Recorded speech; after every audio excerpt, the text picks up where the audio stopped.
Hi, I'm David Spencer. I'm the Director of Marketing and Community Engagement for NineStar Connect.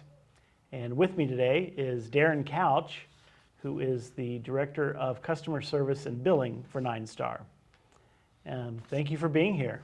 Appreciate the opportunity, David. Always nice to be able to have an opportunity to come out and talk about things that are interest to our members and provide them some information.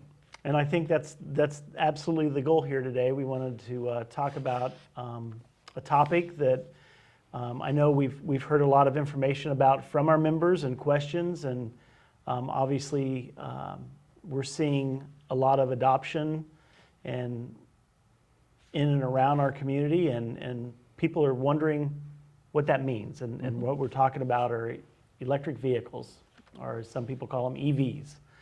And so we wanted to get together and just kind of have a discussion about EVs, their impact on NineStar, how NineStar uses them, what our views are with the membership and so forth, and so on. So before we get into that, how long have you been at NineStar?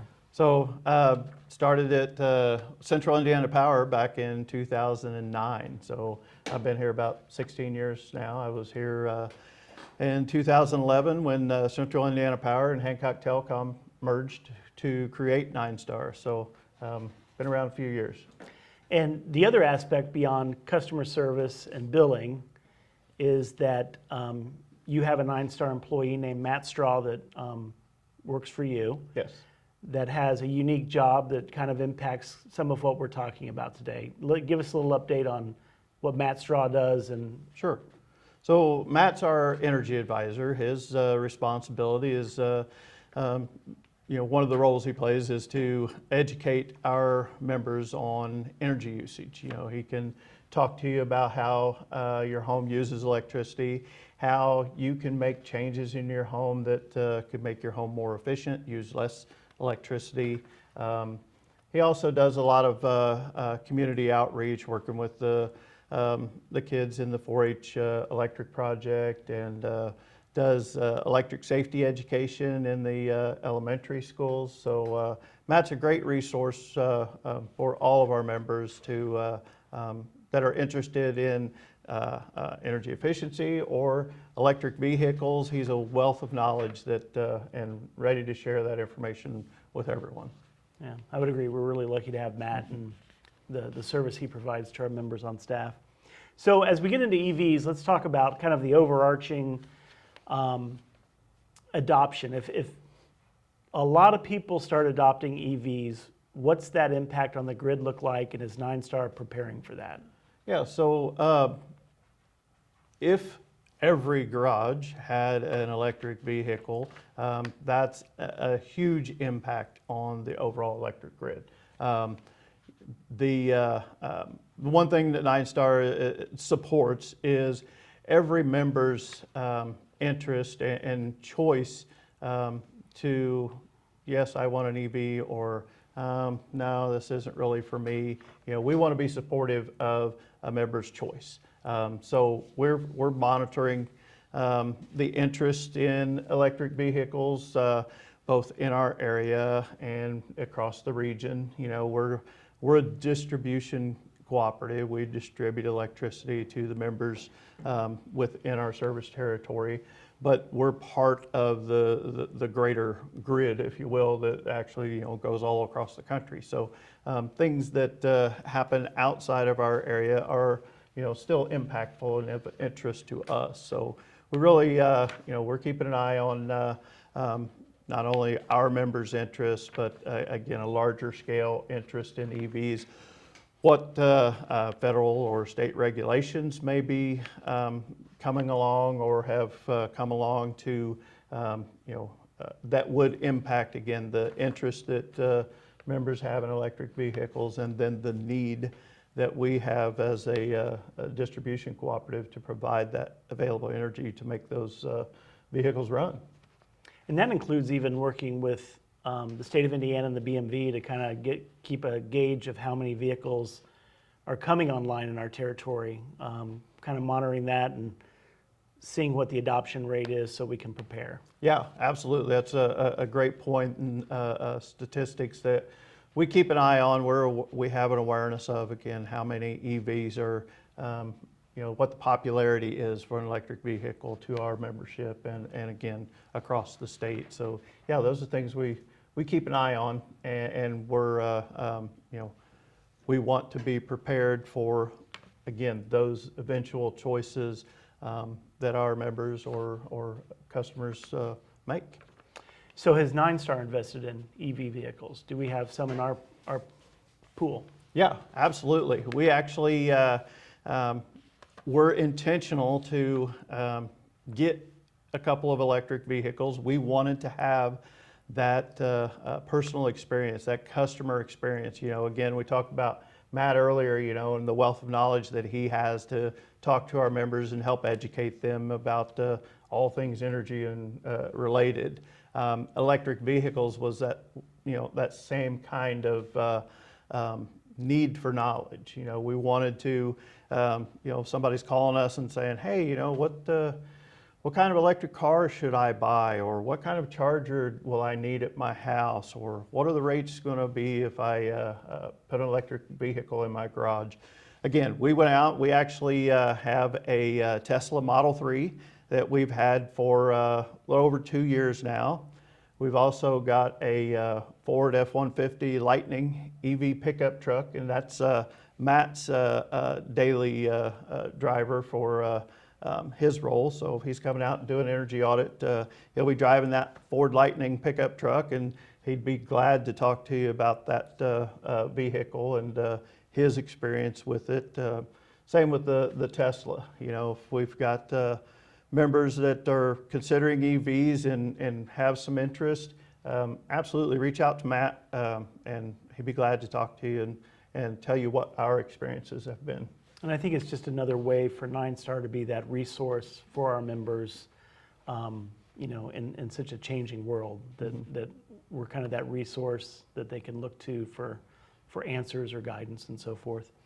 Does NineStar offer discounts to EV vehicle purchases? So yeah, that's a great question. We get that a lot. Hey, if I'm going to buy an electric vehicle, can I get a rebate or special pricing? To get a discount for using an electric vehicle in my home or whatever. NineStar actually has a what we call a 3-part electric rate. That is our default rate, that every residential customer has this 3-part rate. And we talk about it at the off-peak, the on-peak, and the super off-peak hours. Well, the nice thing about that rate, and if you've got an electric vehicle that you're going to pull into your garage and charge at night, NineStar's super off-peak rate is from 11 p.m. to 5 a.m. That is the least expensive electricity that you're going to buy throughout the day. Our peak window is at 5 to 8 p.m. Monday through Friday, and then all the rest of the hours and the weekends are that those off-peak rates. But if you've got an electric vehicle, you park it in your garage and plug it in overnight and have it charged during that 11 p.m. to 5 a.m. That's the least expensive electricity you're going to get, and the best time to charge that EV. And compared to a lot of utilities, that's a pretty good rate to be charging your vehicle at. So basically, when you get home at 5 o'clock, don't plug it in. Yeah, when you go to bed, that's a bad idea. That's Great. when you want to plug it in, and it charges while you sleep. You get the added bonus of having cheaper electricity, and that's one way you can get the discount. Yeah, exactly. NineStar's real-time pricing electric rate now includes a new super off-peak rate between the hours of 11 p.m. and 5 a.m. With the real-time pricing rate plan, when you use electricity is just as important as how much electricity you use. As we adopt clean energy, the cost to deliver power is ever-changing. Real-time pricing will now be broken into 3 pricing periods: on-peak, off-peak, and super off-peak, between the hours of 11 p.m. and 5 a.m. You will benefit from lower electricity pricing during most times of the day when energy demand is lower.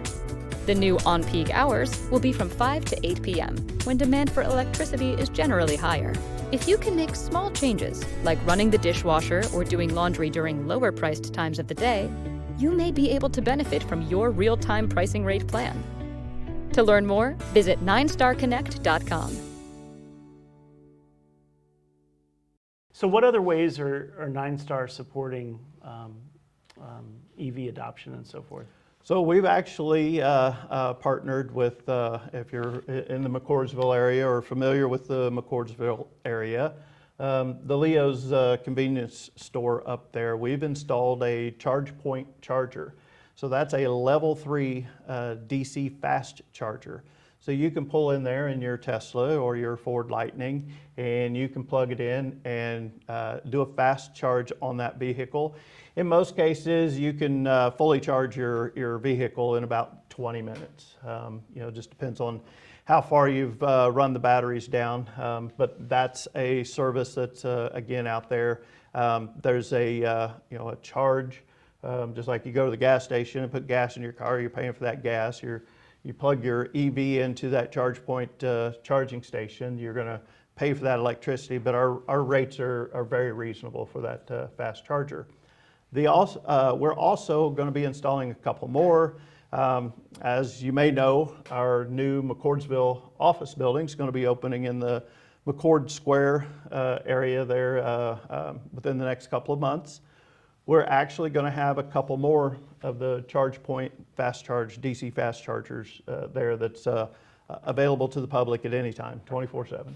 So if you get there at 11 p.m., do you get the super off-peak rate there as well? Great question. Great question. The rate on those charge point chargers, it's not going to be time-based rate. It's going to, you pull in there and whatever the charge per kilowatt hour is, it's not going to vary from time of day the way the rate's set up on those devices right now. So a question I get a lot from people is can I run my home with my EV? Yeah. Can you actually kind of do it backwards if the power should happen to go out? You absolutely can with the right vehicle, the right setup on your home's wiring system and transfer switches and so forth.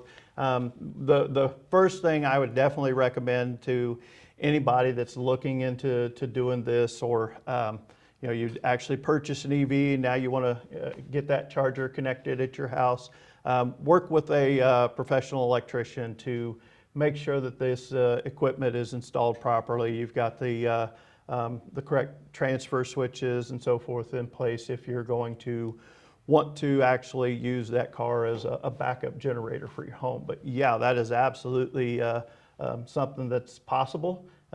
Again, the technology in your vehicle has to be there, and the proper equipment in your home has to be there to allow for that. But yes, that is absolutely an option. And like with the Ford F-150 Lightning, it's got an inverter in it. It's got a 120 volt outlet in the back. You can go out tailgating or camping, and you've got an electric source right there. You can just plug your your grill top or whatever the case may be right there. Maybe your blender. Just depending on what's going on at that tailgate party.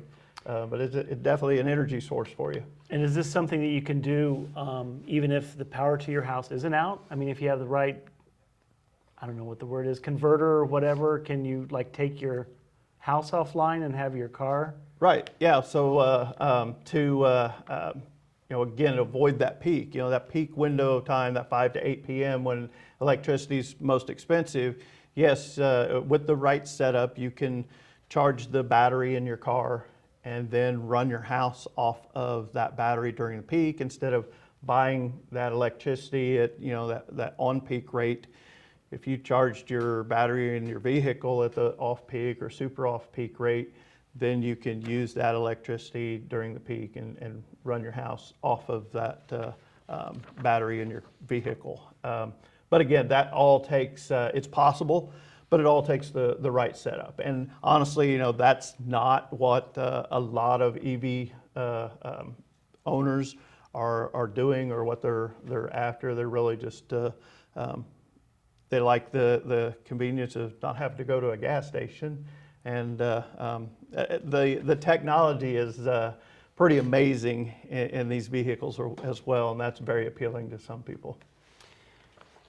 So what would you say, if people switch over to EVs versus going to the gas station and paying gas, are they saving money with EVs, or does it kind of equal out? Do people see their electric bills spiking, or? Great questions, and I think it can vary. Yes, I believe, given the right circumstances, you could realize some dollar savings, going the EV route over gas. Again, just depends on the pricing of the electricity versus gas at the time. Again, at this point, there isn't a clear, absolute, if I buy an electric car and I'm using electric instead of gas, I'm going to save, money. Or, if I don't, it's going to cost me more money in gas. There's not a real clear, definitive answer to that absolutely, if you buy that Tesla, you're going to save money versus putting gas in your SUV. But it certainly is possible. And again, the interest in electric vehicles at this point still has a lot of the technology interests a lot of people. It's not necessarily the dollars and cents at the end of the day is what they're really after, because electric vehicles are definitely more expensive to purchase.